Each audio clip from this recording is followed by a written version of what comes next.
So we were talking last time about investment and a simple investment model.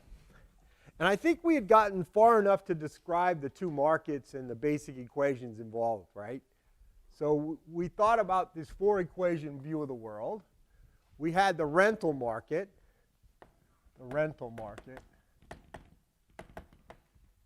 and we had that the capital stock at day t has to be equal to the amount that people demand at today's rental price. That's just the use market, demand, and whatever the rental price is has to be consistent with the capital price, right? That is, we're just on the use market demand curve. There's a demand to use these assets. Whatever the equilibrium rental price is, it has to satisfy that equation. And this may be an explicit rental market if it's a market where the transactions are a rental transaction. It would be an implicit rental rate in a market where there are purchase transactions. And then sometimes we have markets that have both kinds of transactions, in which case you can measure both simultaneously. Number two, we have what we call a capital market, or capital pricing, or pricing equation. And that is the price at date t is just the sum, discounted sum of future rental rates.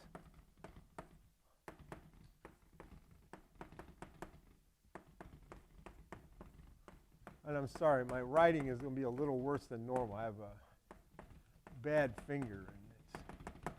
And I was just telling the doctor, I said, as a teacher, I could be in a wheelchair, I could do anything other than have my finger messed up. I mean, that's like the one physical attribute I need for doing this is to have my hands work, which they don't do that well to begin with. But anyway, so that's equation two. And this is the forward-looking part of the model. In fact, this is really, in some sense, where all the bodies are buried when it comes to these models. It's all about how are people looking at the future. And the way I've done it is the way we've been talking about is a perfect foresight world. More generally, we're going to, if you want to bring in uncertainty, we have some kind of rational expectations view of the future, that people understand the way the market works and they form their expectations consistent with the underlying framework. All right? That's going to be our model. And we'll be able to modify that model. If we modify it, it's going to get modified here. Then we have another equation, which is IT equals I of PT.